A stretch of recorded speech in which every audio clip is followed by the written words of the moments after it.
Buenas tardes a todos, gracias por estar con nosotros en este cuarto encuentro de Estado de SAT. Hoy vamos a tener dos invitados. El primero es el abogado Wilfredo Ballín, que es el presidente de la Asociación Jurídica Cubana, con quien vamos a conversar un poco sobre las leyes en nuestro país. Vamos a hablar un poco, él nos va a contar de su experiencia en esta Asociación Independiente de Abogados. Y después vamos a continuar con el trovador William Vivanco, con el que nos va a interpretar algunos números para terminar la noche un poco más relajados, ¿no?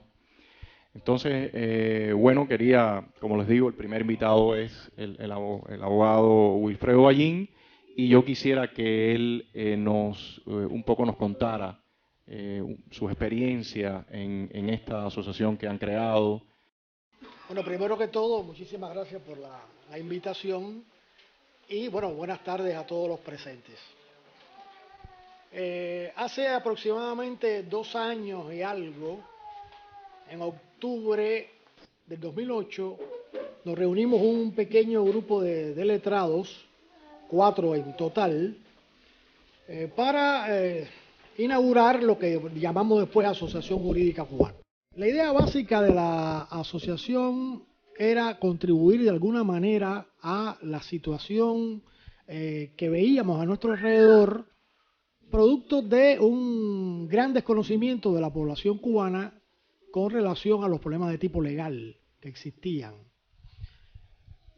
Por otra parte, también había una gran incomprensión en una parte de la población, sobre todo en los grupos que eran hostiles al estado actual de cosas, porque mucha gente pensaba que no era necesario o que era intrascendente o que era inútil acudir a las leyes del país para, bueno, atender distintos problemas de distinta naturaleza, que las leyes del país no funcionaban, que la Constitución era inoperante, etcétera, y que no era procedente acudir a las leyes nacionales. Nosotros teníamos otro criterio y decidimos por eso crear la Asociación Jurídica Cubana, que al principio fue un grupo muy pequeñito, éramos 4 abogados, 3 féminas y el que les habla, y establecimos una serie de propósitos iniciales en la asociación. Es decir, los propósitos iban a ser, en primer lugar, brindar cursos elementales, cursos básicos, a aquellos grupos de la sociedad civil que nos lo pidieran con relación a algunos elementos que nos parecían trascendentales, o sea, algunos temas de la Constitución, algunos aspectos de derecho penal, algunos artículos de la ley procesal, hablar de los problemas que presentaba la ciudadanía con relación a las autoridades, etcétera. Es decir, dar unos cursos básicos donde aquellos ciudadanos que lo solicitaran tuvieran alguna preparación, algún conocimiento elemental que les permitiera saber qué hacer en una situación X, ¿verdad? Con las autoridades, etcétera. Ese era un propósito elemental inicial de la asociación. El segundo propósito fue la atención de casos puntuales, es decir, aquellas personas que tuviesen problemas legales de distinta naturaleza y que no pudieran pagar en los bufetes colectivos o que no estuvieran satisfechos con la atención que los abogados le daban a estos bufetes, etcétera, podían acudir a nosotros y plantearnos el caso y nosotros lo íbamos a ayudar de forma gratuita, sin cobrarles absolutamente nada. Este era el segundo propósito. El tercer propósito era difundir, porque por aquella época se firmó en Nueva York, o se firmaron, porque fueron dos pactos que el gobierno cubano firmó, el Pacto de los Derechos Civiles y Políticos y el Pacto de los Derechos Económicos, Sociales y Culturales, que son 2 pactos de Naciones Unidas, que tuvieron una difusión muy pequeña en la prensa nacional, y a nosotros nos pareció, por la trascendencia, por la importancia de esos pactos, que la ciudadanía los conociera. Y el último, el cuarto propósito era cualquier actividad relacionada con el derecho que nosotros pudiéramos atender. Y así empezamos a trabajar, repito, el 1 de octubre del 2008. Estamos en el 2011 y bueno, ya para acá ha llovido mucho, hemos tenido mucha experiencia con esto, hemos aprendido muchísimas cosas, hemos cambiado otro tanto, hemos organizado la asociación de una forma mucho más amplia porque al principio nos llegó un caso, 2 casos esporádicos cada 3 días o a la semana, en fin, pero ya hoy, bueno, ya hoy es un problema porque nos llegan 2 y 3 casos diarios a la sede de la asociación y ya hemos atendido casi 200 casos y por supuesto las propias personas que son atendidas pues se encargan de difundir la asociación a otras personas con problemas. Una pregunta, Wilfredo. Tengo entendido que ustedes han pedido un reconocimiento oficial a su colegio. Sí. O sea, la asociación también comenzó a crecer en membresía. Otros abogados se fueron enterando, abogados que estaban fuera del sistema jurídico y que están dentro todavía, trabajando en bufetes colectivos, como asesores de empresas, etcétera, que cuando se enteraron de la asociación, bueno, vinieron a nosotros. Y para suerte nuestra, ya la asociación es bastante numerosa, tenemos alrededor de 40 abogados aquí en Ciudad de La Habana, que están trabajando con nosotros, más algunas filiales que hemos logrado crear en otras partes del país. Por ejemplo, en Holguín tenemos una filial, otra en Pinar del Río, otra en Artemisa, y estamos trabajando para crear otras filiales en otros lugares. Por supuesto que desde el principio no surgió este problema de que la ley penal cubana tiene un acápite por ahí que habla de asociaciones ilícitas. Y dice que aquellas asociaciones que no estén inscritas en el registro correspondiente, pues pueden ser castigadas por la ley, pueden ser sancionadas. Y nosotros nos dimos a la tarea desde el inicio de lograr un reconocimiento con las autoridades para que se nos diera el estatus de ONG independiente. Eso en Cuba es bastante difícil, pero bueno, comenzamos a hacer los trámites. Y lo primero que hicimos fue acudir a la ley de asociaciones, porque en Cuba hay una ley de asociaciones que regula este proceso, y solicitar al Ministerio de Justicia, en el departamento que se llama así, el Departamento de Asociaciones del Ministerio de Justicia, un documento que tenían que darnos que significaba que no había en el país una organización con ese nombre ni con ese propósito. Eso es lo primero que se hace cuando uno quiere que le reconozcan una organización. Nosotros solicitamos, y ahí empezó un avatar largo, que no voy a contar aquí, pero que nos llevó en un momento determinado a demandar a la ministra de Justicia, porque no, conforme a la Constitución, tenía que respondernos y no nos respondía. Entonces las demandamos en el Tribunal Provincial de Ciudad Habana, y después, bueno, fuimos al Tribunal Supremo Popular. Y el tribunal hace unos 10 días falló, después de una lucha que duró un año y algo, así, y con un fallo que para nosotros es favorable, porque prácticamente le dijo a la ministra de Justicia que tenía que darnos el documento. Entonces, bueno, por ahí están las cosas. Esa es la situación que tenemos desde el punto de vista legal. ¿Y qué tiempo ahora tendría? La ministra, a partir del fallo del tribunal, tenía 45 días a partir del fallo. Como han pasado como 10 días, debe tener que darle unos 30 ya para responder. Bueno, en este momento todo el mundo estuvo hace unos días muy metido en el asunto de las discusiones que hubo en el Congreso del Partido, los nuevos lineamientos, el cambio de la política económica.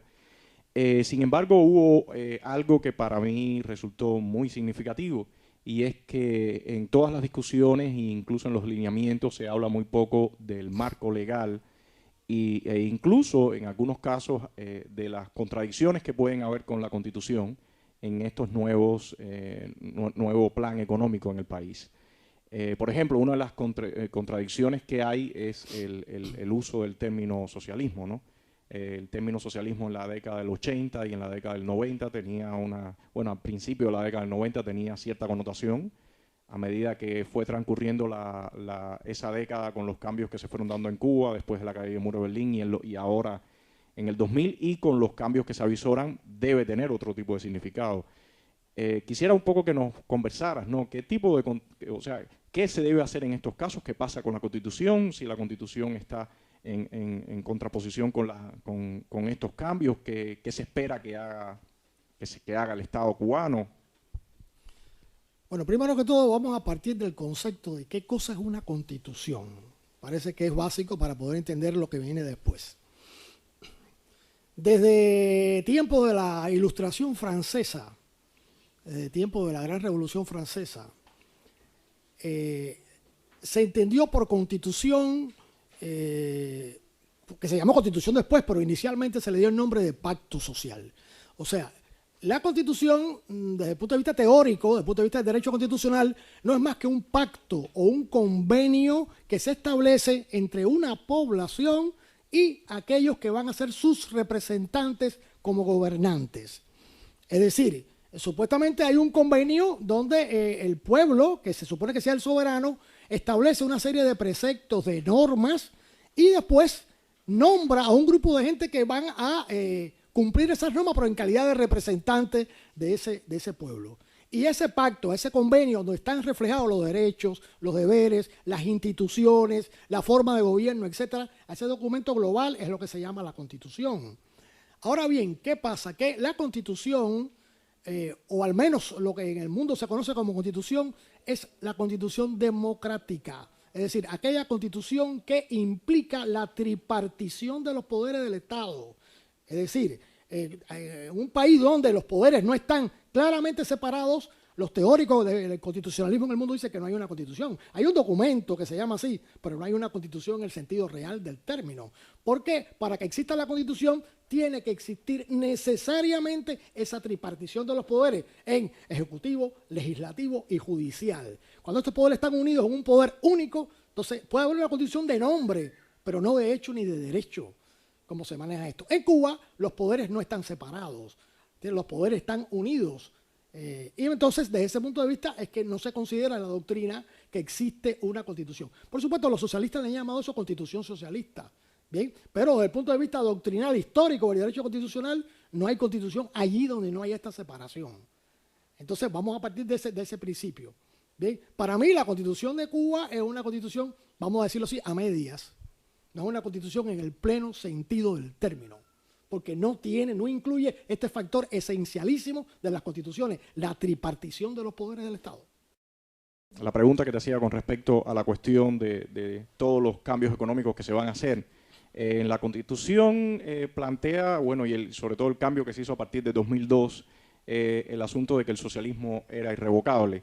Pero como te decía, bueno, tradicionalmente en los años 80 entendemos por socialismo un sistema económico con una economía centralizada y planificada y donde los medios de producción y la propiedad están en manos del Estado.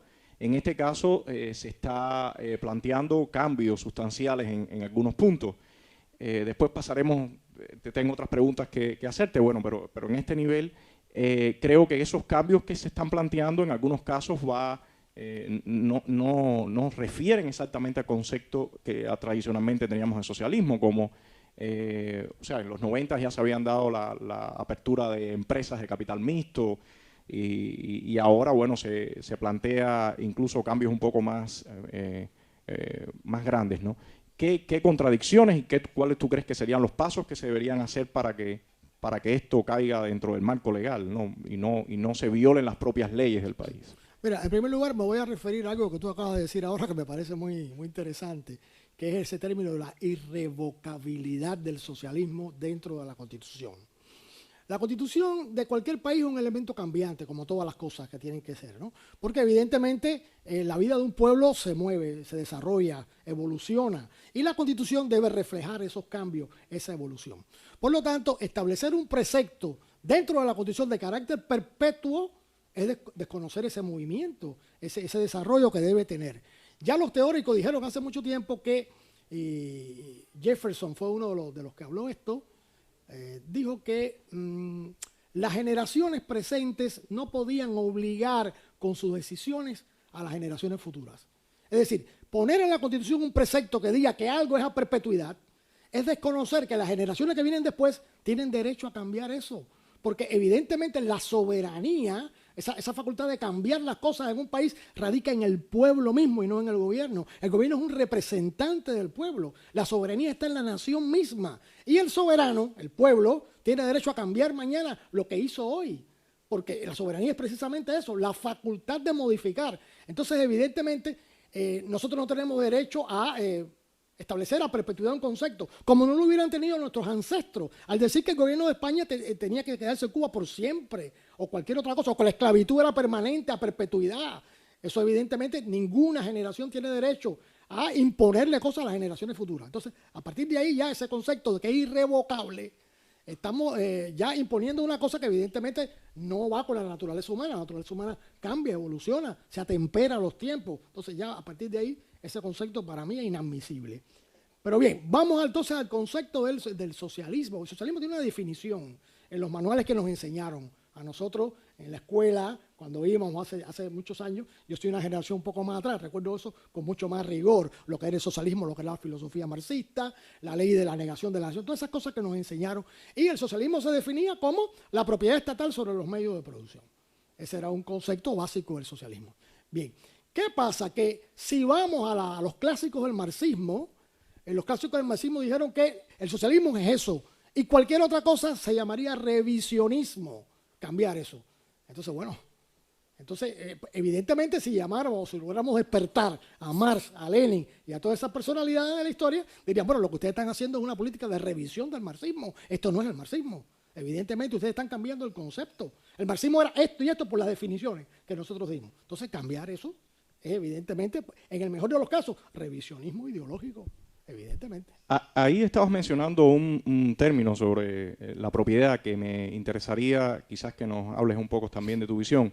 En estos cambios que se están planteando hacer, uno de los cambios que quizás muchas veces no se dice abiertamente, pero bueno, parece que en un principio van a empezar a cambiar algunas cosas con respecto a la propiedad. Sin embargo, no está claro ni en los lineamientos ni en las discusiones que se vieron en la televisión, nunca se habló del término derechos de propiedad. Es un término que es esencial para una economía de mercado. Incluso en uno de los primeros lineamientos se dice: el sistema de planificación socialista continuará siendo la vía principal para la dirección de la economía nacional y debe transformarse en sus aspectos metodológicos, organizativos y de control.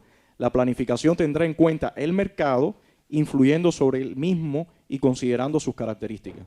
O sea que ya, digamos, empieza a mencionarse algo del tipo de lo que se ha hecho, digamos, muy mesuradamente, pero del tipo de lo que se ha hecho en China y Vietnam. Entonces, sin embargo, en China y Vietnam sí se aceptó lo que era los derechos de propiedad. Danos tu visión sobre los derechos de propiedad y cómo tú ves estos cambios en este. Bueno, a mí me gusta siempre partir de un elemento conceptual, porque el concepto, bueno, es lo que te va a definir si las cosas son o no son conforme a ese concepto. ¿Qué cosa es la propiedad? Bien, desde el punto de vista jurídico, la propiedad se entiende como la combinación de tres factores: el uso, el disfrute y la disposición. Bien, uso, disfrute y disposición. Cuando usted tiene el uso, el disfrute y la disposición de un bien, tiene la propiedad. Si falta uno de ellos, usted no es propietario. Bien, ¿qué cosa es el uso? Bueno, vamos a suponer esta casa. Ustedes la utilizan, es de ustedes la usan. Bien. El disfrute. Si, por ejemplo, ustedes tienen una habitación que pudieran alquilar y lo hacen, ustedes estarían disfrutando de algo que la casa brinda. Y eso también está dentro de sus atributos. Bien, tienen el uso y tienen el disfrute. Si tienen matas aquí que dan frutos, pues bueno, ustedes disfrutan de eso que está dentro de la propiedad. Es decir, la propiedad le brinda estas dos cosas: uso y disfrute. La disposición como el tercer elemento. Disponer quiere decir que ustedes pueden hacer con la propiedad determinadas cosas que le son atribuidas por el concepto de propiedad mismo. Ustedes la pueden vender, la pueden dejar en herencia, la pueden alquilar, la pueden dividir. ¿Bien? Si uno de esos tres atributos falta, usted no es propietario, y llámese como se llame eso, no hay tal propiedad. La propiedad tiene que incluir necesariamente estos tres elementos. Si falta uno, no hay propiedad en el bien. Si usted tiene un automóvil, bien, usted lo usa para moverse, tiene el uso del automóvil. Usted lo alquila y obtiene un dividendo de ahí, tiene el disfrute. Pero si no lo puede vender, no tiene la disposición y por tanto usted no es dueño del automóvil. No lo es. Desde el punto de vista de lo que se entiende en propiedad, en derecho. ¿Qué pasa? Que evidentemente la propiedad se está manejando en una forma, me parece a mí, un poco ambigua. Estos elementos no están presentes todos ellos. ¿Qué pasa con la tierra en este momento? La tierra se la da a las personas en usufructo, no en propiedad. El usufructo permite también retirarle la tierra a la persona en un momento determinado. Bien, entonces mientras no se aplique esto en su genuino concepto, yo considero que no hay tal propiedad, aunque se mencione la propiedad, aunque se hable de ella, pero no existe de hecho, ni tampoco de derecho. ¿Qué cambio tú crees que sería principalmente lo que se debería hacer para entrar en una economía? O sea, porque si estamos mencionando una economía de mercado y una de las personas que más ha hablado sobre eso en los últimos tiempos es el economista peruano Bernardo de Soto, ¿no? Él ha hablado mucho sobre los problemas que se dan en América Latina y no solamente en América Latina, en todo el mundo, donde los derechos de propiedad no están bien establecidos y los peligros que hay de entrar con sistemas legales que no respaldan esos derechos a una economía de mercado. O sea, ¿cómo ves tú esto en nuestro contexto actual? No, evidentemente la economía de mercado precisa de la propiedad en el concepto lato que hemos hablado.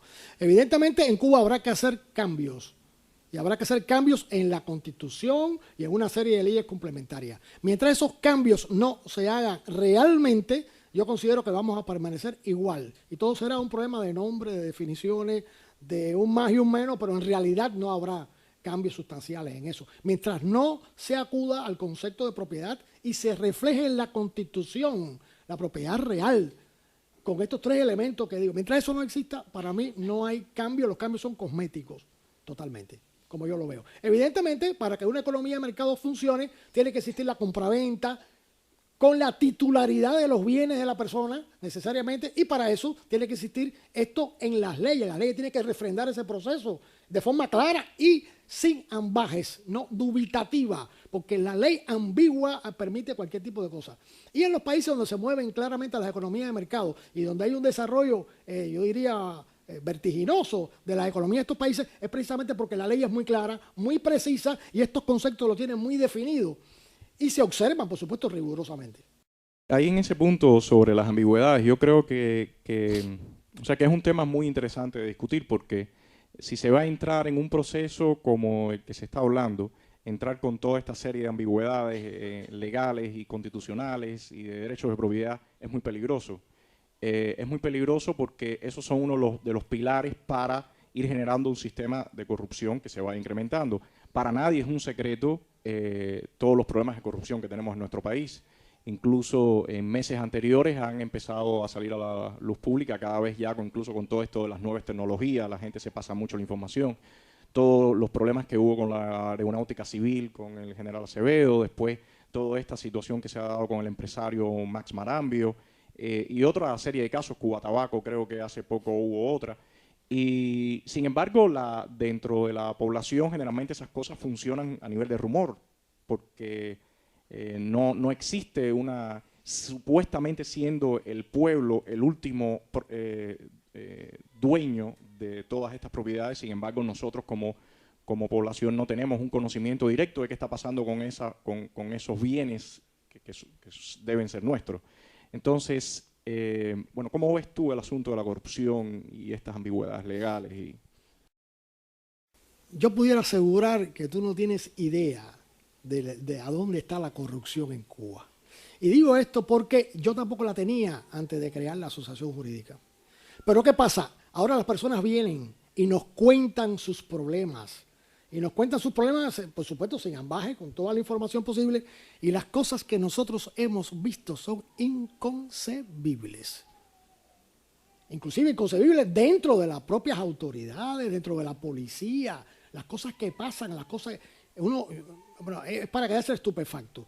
¿Qué pasa con esto? Que bueno, yo creo que falta un elemento básico porque la información del pueblo es muy importante. Es importante. Y tiene que haber una transparencia. O de lo contrario, vamos a seguir en este mismo problema.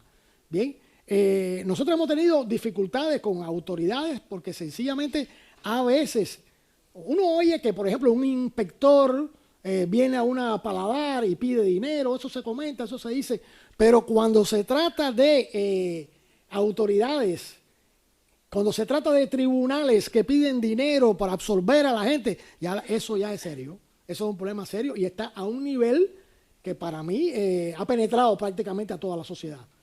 Entonces, a veces nosotros pensamos con esos casos. O sea, una persona que dice, bueno, yo tenía un conflicto con fulano y yo tenía todas las de ganar, pero bueno, de pronto el tribunal falla y uno se da cuenta o se sabe o se maneja que ha habido problemas de dinero, de pago a tribunales, a policía, qué sé yo. Entonces, eso evidentemente demuestra que la sociedad está en precario, porque no solamente está arriba esos problemas, sino que toda la sociedad está premiada por ese tipo de asuntos, por ese tipo de problemas. O sea, para mí esto es un cáncer que ha hecho metástasis en la sociedad completa.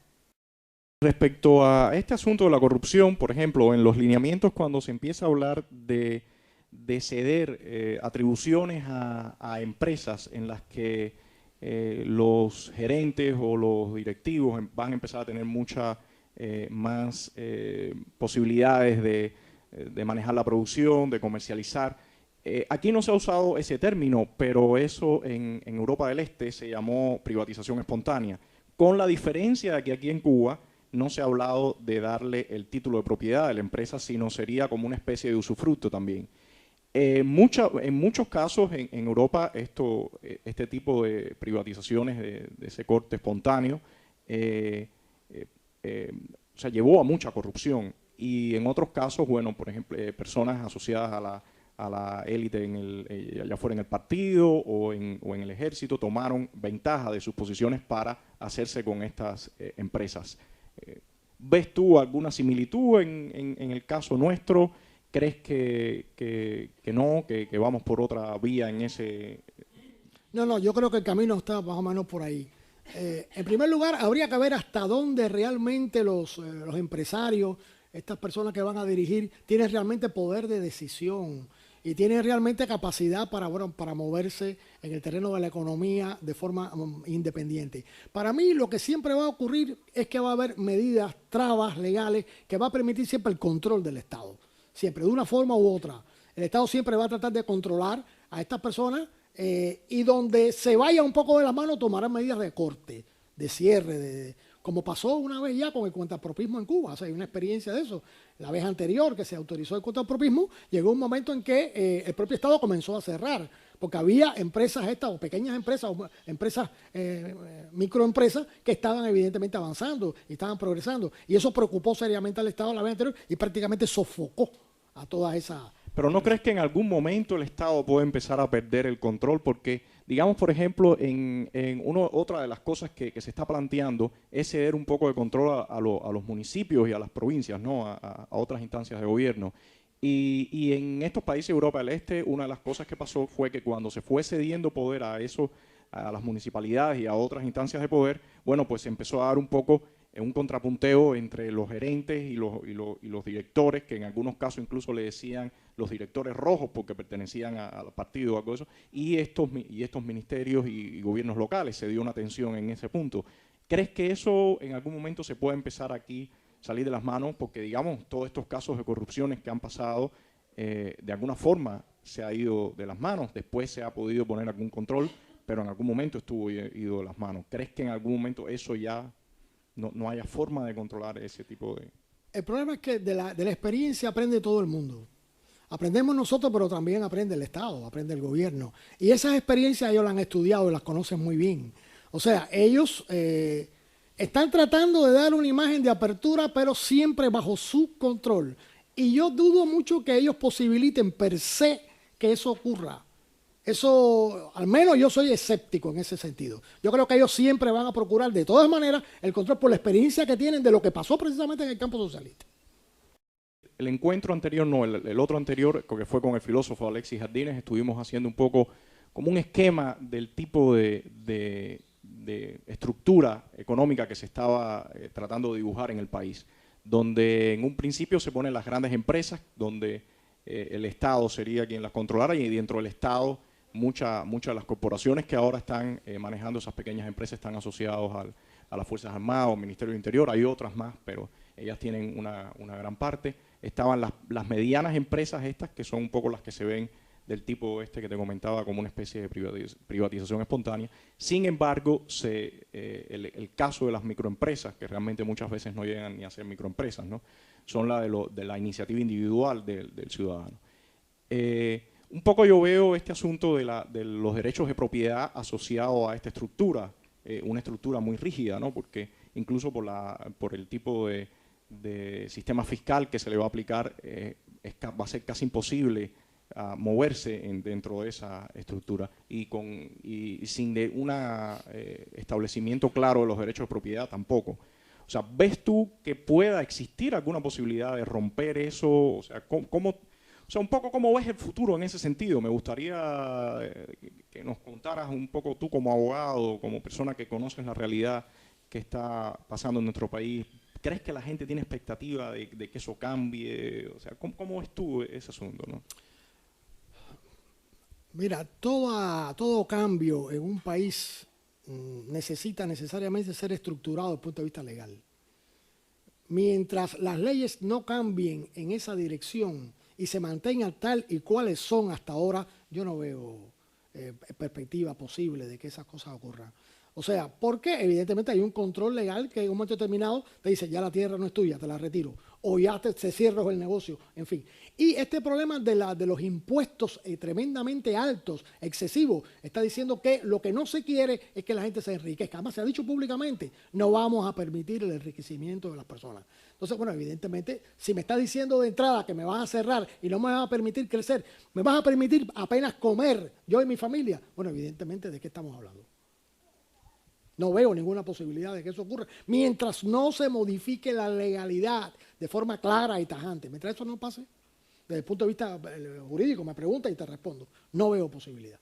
Y a ti, como a nivel individual, ¿qué recomendaciones te gustaría hacerle al gobierno para iniciar un proceso de cambios que tú consideres que realmente pudieran llevarnos por un camino de mucho más estabilidad legal? O sea, ¿cuáles serían los principales puntos que tú empezarías por cambiar?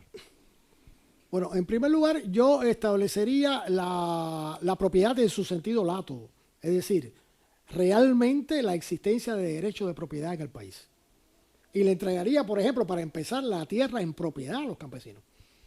Por ahí empezaría. Y evidentemente en breve plazo veríamos cómo las cosas cambian, estoy seguro. Estoy seguro que comenzarían a bajar los precios de los productos, etcétera. Para mí eso sería un buen comienzo. Después haría cambios en la Constitución.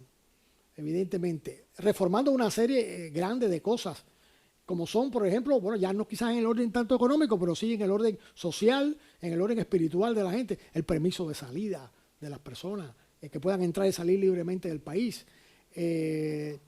Eliminaría del Código Penal la peligrosidad social. En fin, o sea, tomaría una serie de medidas de ese tipo y en el terreno económico propiamente dicho, permitiría la inversión, sobre todo de los cubanos que están en el exterior, que pudieran invertir dentro del país con su familia o sin ella, pero que pudieran invertir. Porque lo que no tiene sentido es que extranjeros inviertan en Cuba, logren una ganancia y la puedan retirar y que nosotros no podamos hacer eso. ¿Por qué? ¿Dónde está esa segregación? ¿A qué se debe? ¿Cuál es la razón de eso? Si nosotros tenemos personas, cubanos, que pueden colaborar al desarrollo económico del país, ¿por qué no permitirlo? Bueno, de hecho, por ahí empezaron las transformaciones en China y Vietnam. Bueno, por supuesto, ¿por qué no permitir eso? Eso sería uno de los consejos que daría de inmediato, permitir la inversión de nuestros hermanos, de cualquier parte del mundo que estén. Hermano, me gustaría que hablaras un poco sobre esos acuerdos que firmó Cuba. Me gustaría que profundizaras un poco en eso. Cuba firmó en el 2008 dos pactos de Naciones Unidas, dos pactos de derechos humanos de Naciones Unidas. Uno es el Pacto de los Derechos Civiles y Políticos y el otro el Pacto de los Derechos Económicos, Sociales y Culturales. Estos pactos fueron firmados por el entonces canciller Felipe Pérez Roque, que estaba en aquel momento, bueno, fungía como ministro de Relaciones Exteriores. ¿Qué ocurre con estos pactos? Cuando el gobierno cubano firmó los pactos, yo me asombré muchísimo, porque esos pactos, cuando uno lo lee, significa evidentemente o sea, si se van a seguir realmente esos pactos, significa un cambio total de las estructuras nacionales, total y completo. Sobre todo porque cuando un país firma un pacto de derecho internacional, ese pacto prima sobre el derecho interno. Es decir, el pacto internacional tiene más fuerza y más importancia y más de todo que las leyes nacionales. Y hay que transformar la Constitución y las leyes del país para atemperarlas a lo que el pacto dice. Ahora, ¿qué ha pasado con eso? Que se firmó el pacto pero no se ha ratificado. Y la ratificación es un paso indispensable para que el pacto entre en vigor. Hace casi 3 años ahorita que se firmó, pero no se ratifica. Entonces, queda como una intención. El gobierno cubano tiene la intención de introducir, pero eso está en stand-by, está parado ahí. Y hasta que no se ratifique, no entrará en vigor. Además, hay que dar otros pasos, los pactos consultivos, otros pasos que hay que dar para que se pueda aplicar. Pero como intención a mí me parece fabuloso, me parece magnífico, porque eso va a hacer que cambien muchísimas cosas si se ratifica, si se llega a ratificar en el plano interno, que serían muy, muy beneficiosas para el pueblo de Cuba en general. Pero bueno, esos pactos, como la mayoría de todos los pactos que se firman en Naciones Unidas, nunca nunca discrimina un sistema político, ni el pensamiento político de las personas. Estos pactos en general hablan del respeto, igual que dentro de la Declaración de Derechos Humanos se habla del respeto a la propiedad privada, habla del respeto de todos estos derechos que tienen sin discriminar posición política ninguna. Sin embargo, en la Constitución, como decíamos al principio, todo siempre está supeditado a la posición política. Por ejemplo, cuando se habla de respeto a la libertad de expresión, después tiene una coletilla al final que siempre y cuando no afecte los intereses socialistas. Cuando se habla de la libertad de reunión, también se dice que siempre y cuando no afecte a los intereses socialistas. Entonces, ¿este pacto de alguna forma no va en contraposición con la Constitución? Precisamente le estaba diciendo que hay que cambiar cosas en la Constitución, necesariamente, y en las leyes nacionales. Por eso yo creo que no se ha ratificado, porque como se sabe eso, bueno, hay reticencia o están esperando, vaya usted a saber qué cosa, pero evidentemente sí hay que modificar la Constitución y hay que modificar las leyes nacionales. Aquellos que lean francés y puedan conseguir Le Monde Diplomatique, un Monde Diplomatique del mes de marzo, hay un artículo que se titula Así viven los cubanos, o Cómo viven los cubanos, que es el primer artículo que leo en el Le Monde Diplomatique, que es verdaderamente informativo y correcto sobre Cuba. Como todo el mundo sabe, el director del Monde Diplomatique es un gran amigo del régimen cubano. Por lo tanto, todo lo que ha publicado hasta ahora ha sido muy rosado en cuanto a la situación cubana. Este es un retrato fiel y exacto de la situación cubana actual, empezando por la corrupción. De la corrupción de los tribunales, hace tiempo conozco un caso directamente. No sé si ustedes recuerdan, hace algunos años hubo unos problemas en el juego de pelota que jugaba Industriales contra Santiago de Cuba. Hubo una pelea, no se sabe cómo. El asunto es que se cerró el estadio y se mandaron las fuerzas especiales y tomaron preso a alguna gente, entre ellos un vecinito mío que en aquel momento tenía, creo que 17 años, cumplió 18 años en la cárcel. La familia dice que él no estaba en el estadio en aquel momento. Yo ahí no sé, dicen que hay un video en que sí estaba, pero eso es, usted sabe. Ahora bien, el asunto es que el muchacho fue acusado, aparentemente no hizo nada grave, pero lo acusaron y lo condenaron a 1 año y medio de prisión. Entonces yo lo que hice fue, buscar abogados y mover el caso. A los 9 meses pudimos sacarlo. Ahora, el caso es que la madre encontró a uno de los que estaba acusado y condenado como su hijo en la calle y le dijo que simplemente la había pagado. En cuanto a registro de asociaciones, tengo ya una larga experiencia. Es imposible registrar una asociación. Es imposible.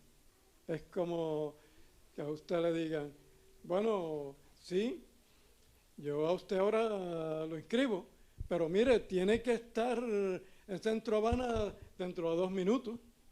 Yo he hablado con muchísimas personas que han intentado inscribir asociaciones en el registro de asociaciones y lo que pasa es que el registro no responde, sencillamente no da respuesta. Lo que pasa es que como nosotros somos una agrupación de abogados y conocemos los vericuetos de la ley, parece que hemos logrado llegar a un punto donde ellos están muy contra la pared, por decirlo en cubano, ¿no? Entonces vamos a ver qué pasa, vamos a ver qué hacen. Profesor Carlos Forra dijo la situación cubana, ¿no? Un artículo que por primera vez habla de la situación cubana. Y tú ahorita dijiste, Bayín, disculpa que te diga tú, No. Tú ahorita le dijiste, tú no sabes la corrupción que hay en Cuba. Y entonces, verdaderamente yo pienso que la situación cubana, ninguno de nosotros se la pueden imaginar. Yo soy de los que piensa que cuando la situación cubana se pueda expresar en palabras, se puede expresar libremente, nos va a pasar como a las personas que estuvieron en los campos de concentración, que cuando salieron de los campos de concentración empezaron a suicidarse.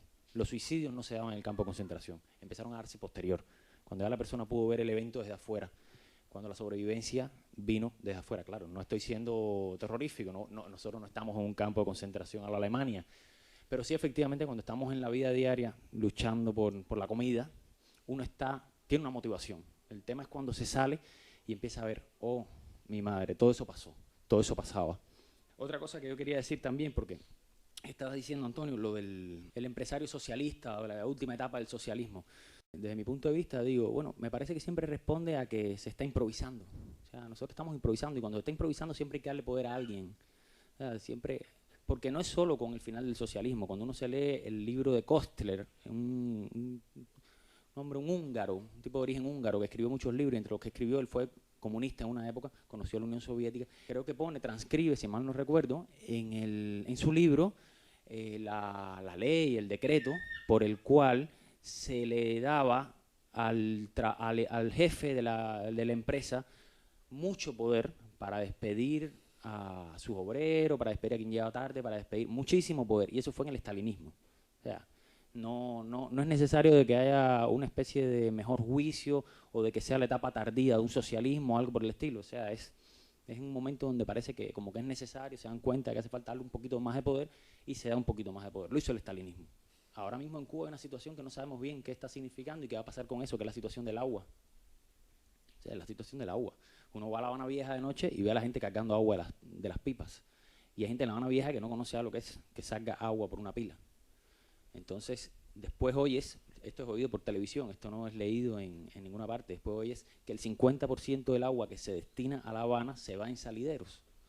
O sea, y uno se dice, ¿en qué país estamos? O sea, ¿qué está pasando? Esto se va a caer de pronto de un día para otro. O sea, ¿será que esto se va a desmadejar todo de una vez? ¿Qué está pasando? Pues estamos hablando del 50% del agua. Eso está dicho por especialistas en mesas redondas y cosas así. A lo mejor estoy exagerando, el 50 y el 48, pero no está mucho más lejos de eso. Y como el 50% del agua, sí está el 50% de la electricidad. O sea, en mi casa llueve una pequeña llovizna y se va la luz. Y se puede ir 8 horas. Y eso es en La Habana, como es en las provincias. Ayer salió en el Juventud Rebelde un periodista que yo creo que va a tener toda la vida, va a merecer un busto. Y es un periodista del Juventud Rebelde. Es José Alejandro Rodríguez, el de Acuse de Recibo. Salió un artículo, se llama La Casa Tomada. Una mujer que en enero del 2010... llegó a su casa y le dijeron que los que le habían ocupado la casa, unos delincuentes, le habían ocupado la casa y le dijeron que hasta que la policía no fuera a sacarlo no salían. La mujer escribió, estamos en mayo del 2011, hace más de un año. Entonces lo que están esperando es que se reúna la comisión de extracción, es como le llaman. Por este artículo lo sé, no lo digo porque lo sepa, sino porque lo dice el artículo. Y dice la mujer, ¿cuánto se demora la comisión de extracción en reunirse para sacar unas personas que están ilegales en una casa? Ilegales, yo supongo que no tengan ningún apellido de dirigentes, son sencillamente que no sé, que la ley no actúa, que algo pasó. O sea, que la situación cubana es las tuberías, la situación cubana son las columnas de los edificios, la situación cubana es el conocimiento del ciudadano para generar estrategias de salida de la situación en la que se encuentra.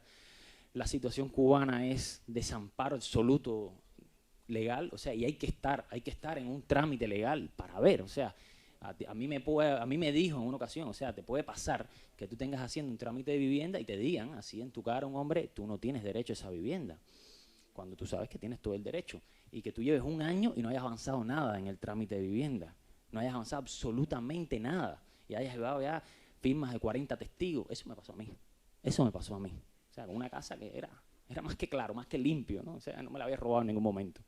Entonces, la situación cubana es un interrogante que, ¿cuándo vamos a saberlo? ¿Cómo es la situación cubana? Yo creo que es la pregunta que aterroriza. Los puntos que estuviste refiriendo, Boris, todos tienen que ver con la infraestructura de un país. Por ejemplo, el agua, la electricidad, todas esas cosas, ¿no? Y definitivamente esas cosas que eran propiedad de todo el pueblo, pues son... en muchos casos, cuando empiezan a ocurrir este tipo de cosas, las primeras que sufren. Y a mí no me canso siempre de hacer el comentario con respecto a México. México es un país donde durante 70 años, porque ahorita tú decías que no necesariamente todo este tipo de proceso es un proceso terminal de algo. Yo pienso que hay muchas salidas a lo que estamos viviendo nosotros hoy en la actualidad. Hay salidas mejores, hay salidas peores, hay salidas magníficas y terribles, ¿no? Yo pienso que siempre debemos ver las magníficas y las terribles, pero como O sea, como el caso, por ejemplo, de México, para entender cómo un país llega casi al borde de la ingobernabilidad, hay que entender todo el problema legal, cómo pasa, cómo la corrupción, cómo ciertos grupos empiezan a tomar control de los sectores principales de la economía. O sea, eso no es un proceso, cuando un país llega a la ingobernabilidad, es un proceso espontáneo, o sea, de 2 días, un proceso que lleva su camino. Y yo creo que ese es uno de las cosas que nosotros aquí en Cuba tenemos que estar muy claros. O sea, si vamos a realmente, no solamente la gente en la calle, nosotros, el trabajador o el intelectual o el profesional, sino la propia gente que está en el gobierno, tiene que un poco pensar hacia dónde vamos. Porque uno puede pasarse la vida entero diciendo, y aquí en Cuba nos hemos acostumbrado mucho a mentir, uno puede repetir las cosas, pero yo creo que hay muchas cosas que ya aquí muy poca gente se las cree, ¿no? Entonces yo creo que es un momento muy importante de cuestionarse ciertas cosas y sobre todo hacia dónde queremos ir como país, porque hay mucho, o sea, somos un país con mucho potencial para estar muy bien, pero somos un país con muchas posibilidades y muchos peligros para convertirnos en algo peor todavía. Conjuntamente con los lineamientos se había lanzado también el folleto de la Constitución y me di a la tarea de estudiar, leer y profundizar en cada uno de los artículos de la Constitución. Constitución que en aquel momento dije, y hoy lo repito, fui partícipe de su aprobación, pero que ya hoy, leyéndola a fondo, he visto que tiene toda una serie de incongruencias que no, vaya, que se dice y otro artículo lo contradice. ¿Cómo puede ser posible que una constitución, que como usted hablaba, es la carta magna, es la ley de leyes, pueda darle al ciudadano, que en definitiva es el que la llevó a que se aprobara? ¿Cómo puede ser posible que en un momento me dé una facilidad y más abajo me la quite? Y yo leía desde el primer artículo, que por cierto, después corroboré que ese primer artículo está también idénticamente redactado en la Constitución anterior, en la Constitución del 40, vaya, que es idéntica, con todos sus términos, punto y coma y todo. Se habla que me da la facilidad de la libertad política, pero a su vez ya en el capítulo 3 me la está negando, me dice que no tengo esa libertad. Las leyes se ven en un país como una pirámide, ¿no? Esa pirámide es egipcia, esa forma de la pirámide. Y en la cúspide de la pirámide esa está la Constitución de la Nación. Todo lo que viene debajo, legalmente hablando de la Constitución, no puede contradecir una coma, un punto, una palabra, una letra de la Constitución de la Nación, porque se considera nulo de pleno derecho cualquier disposición que contravenga la Constitución en una sola palabra. Bien, lo que usted dice lo sabemos, aquí se han dictado muchas pragmáticas que son anticonstitucionales, como esa de la inmigración interna, esa que viene la gente y lo montan en un tren y lo vuelven a... Eso es anticonstitucional, totalmente. Bien, pero bueno, aquí se han parado algunos dirigentes a decir que la Constitución es hija de la revolución y no la madre. O sea, diciendo con eso que, bueno, la Constitución es hija de la revolución es la madre. Por lo tanto, la madre puede hacer cualquier cosa con la hija. ¿Entiendes? Y evidentemente es un contrasentido, totalmente hablando. O sea, evidentemente desde el punto de vista de la teoría del derecho constitucional, eso es una barrabasada, vamos a decirlo en la palabra que se me ocurre, ¿no? Bueno, yo le agradezco a Wilfredo por haber estado esta noche con nosotros y habernos dado toda esta explicación y haber tenido este diálogo tan movido. Ahora vamos a pasar a un segundo momento con William, que nos va a tocar algunas piezas. Y bueno, gracias, Vallín, por haber estado por acá. Muchas gracias.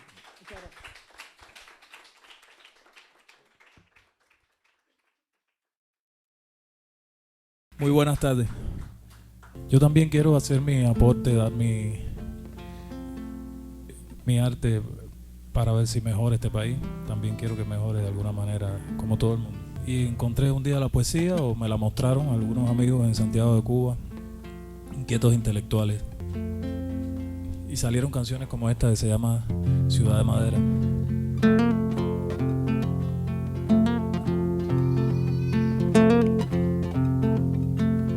Ciudad de madera, con panteras verdes, sube que te sube. Táctica oriental, cuando hay un misterio, quiero descubrirlo y este me acelera, pero mucho más.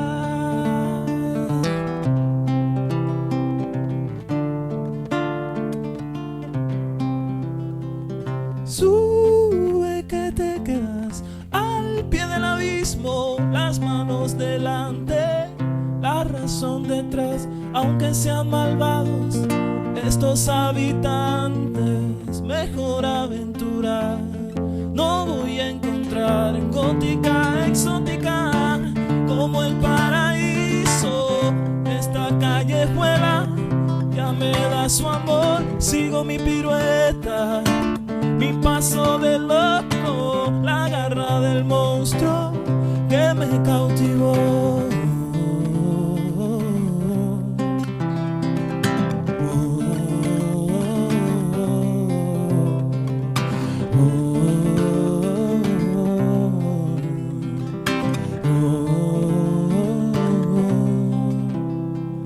Sube que te quedas al pie del abismo, las manos delante, la razón detrás, cuando hay un misterio quiero descubrirlo y este me acelera, pero mucho más. Llego hasta la última de las ventanas, tiro de mis fuerzas, cargo mi fusil, pero me detiene el verde alarido, la maternidad delante de mí.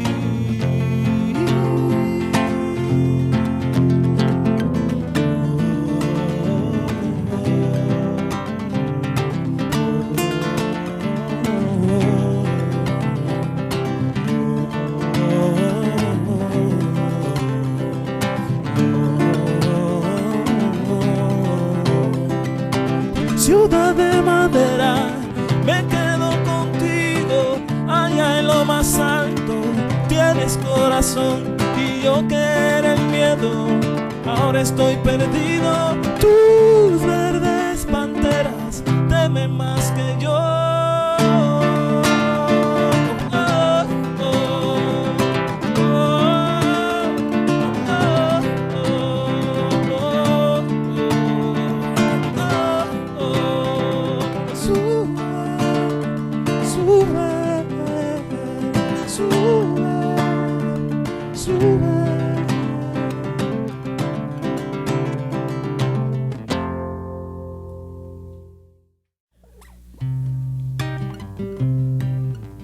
Canciones que no quiero dejar de cantar. Esta se la hice a Café La Isabelica del Boulevard de Santiago de Cuba.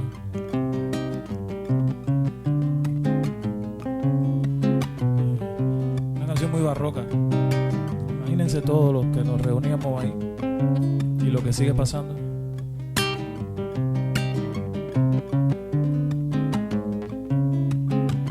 Gente arrabalera de guitarra vieja para amanecer, ya no precisa más que probar el ron. Gente que se queda y no llega a lo que imaginó. Atiborrado de mi sedimento en las paredes, sin color del cuarto, salgo a la luna como buen hidalgo a explorar el mismo sueño amargo. La misma calle escondiendo la tierra, la misma muerte con la vida a cuesta, el vulgo atado a la trivial bandera y el intelecto apuntalando a tientas. Y ya cansado de la claustrofobia, llego preñado de 1000 pesadillas, a donde se comparte droga negra y se reparte blanca la alegría. Gente arrabalera de guitarra o llega para amanecer, ya no precisa más que probar el ron. Gente que se queda y no llega a lo que imaginó, porque no lo besó la suerte que pasó.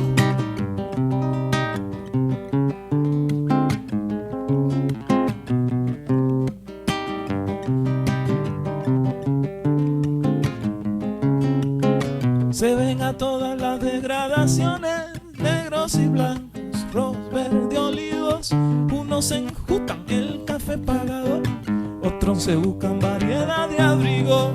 Allí la noche se viste de historia, de prostituta, de loca y de santo, y alguna lágrima va soterrada en cada muro de ese viejo antro.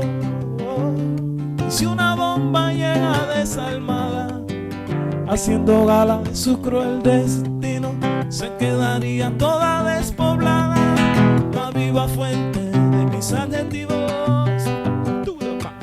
Gente arrabalera, guitarra o llega para amanecer, ya no precisa más que probar el ron. Gente que se queda y no llega a lo que imaginó, porque no lo besó la suerte que pasó. Gente de ambiciones tras que se cargan las cadenas, gente de la larga y la corta idea.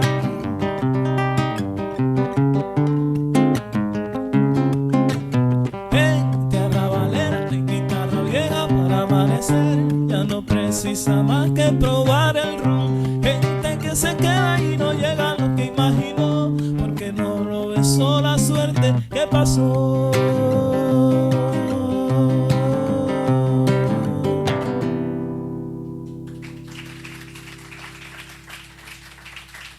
Café.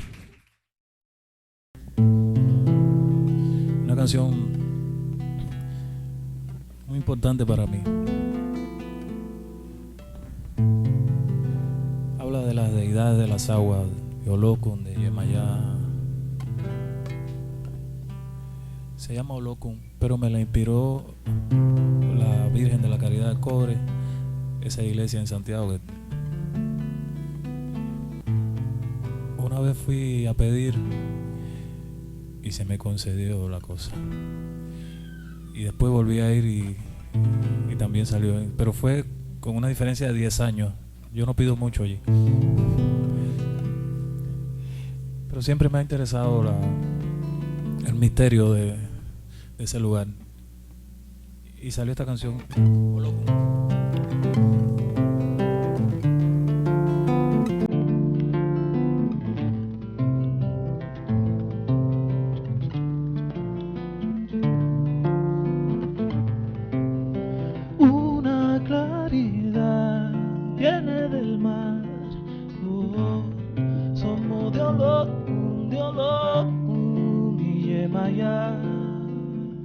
Para navegar ayúdame, para no abrigar pesares, Virgen de la Caridad dame luz,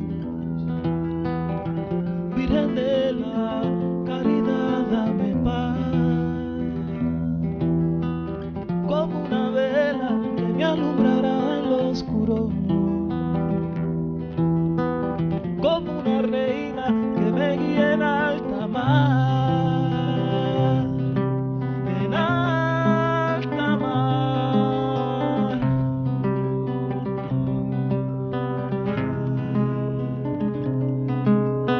Líbrame de todo mal, sálvame de tempestad.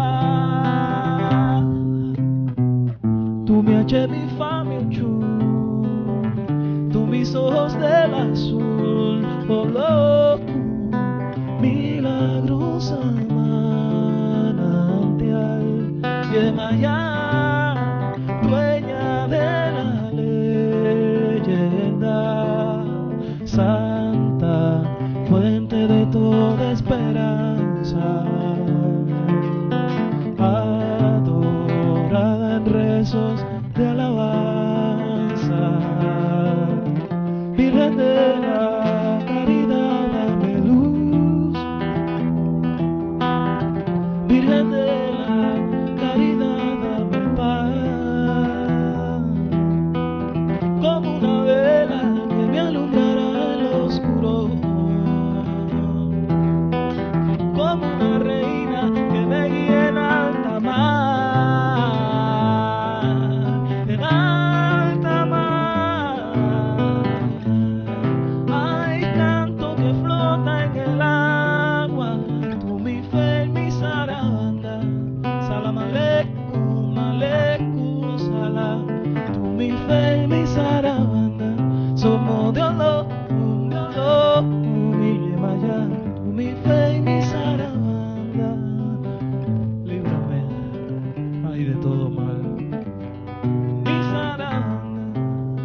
sálvame de la tempestad. Mi H, mi Fa, mi 8, o loco, o ya, Virgen de la Caridad del Cobre. Tú mi fe y mi zarabanda.